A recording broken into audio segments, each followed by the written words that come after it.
Today, we are interviewing Sue Moffitt, author of Darwin in the Wet. My first question to you, Sue, is what inspired you to write this book?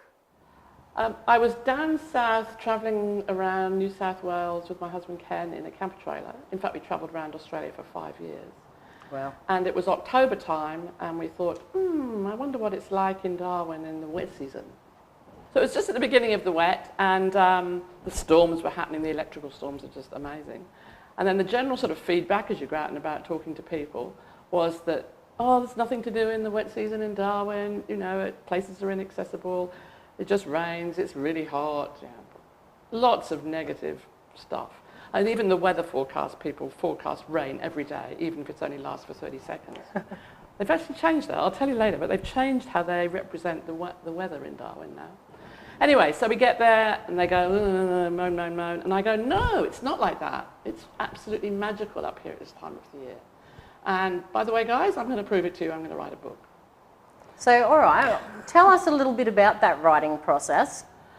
Well, I took on a creative writing course when I was back in Sydney, which was like a fictional sort of thing, just for fun. And then Ken and I started to travel around Australia. With my background in doing that little bit of writing and the fact that I owned my own tour company in Sydney, and I'm trained as a tourist guide, by the way, as well, I decided to capture our journeys as we travelled around Australia. So there was a few things that I really loved, and I just loved sitting somewhere for 10 minutes. A waterfall, a sunset, a cup of coffee, whatever, and capture the experience of being there.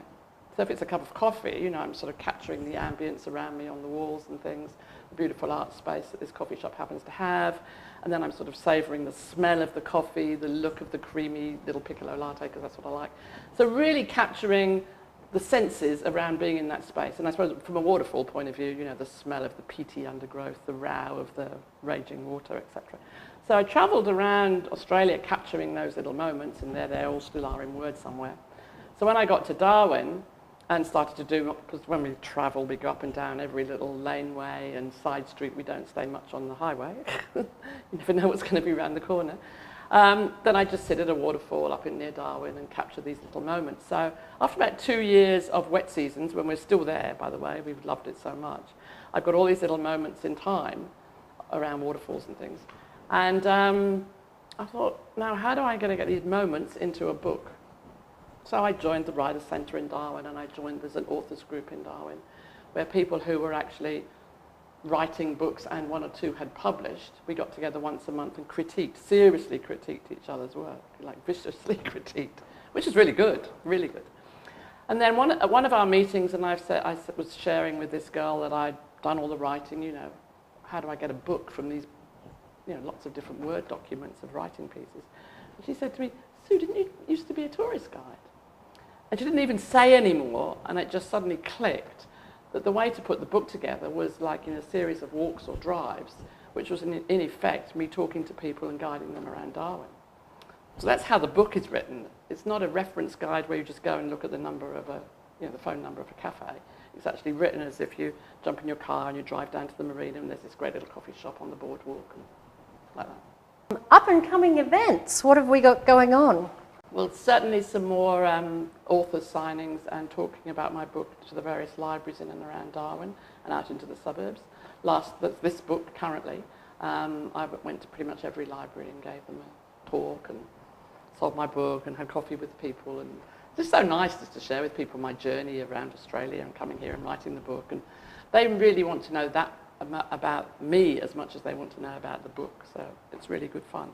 And then I do author signings with the bookshop in mind. I sort of have a stall outside their shop in the mall and talk to people as they come shopping. And I'm happy to just talk to them, but also sell them books, of course. And people do like to buy the book from the author, definitely, which is why it goes well at the markets as well.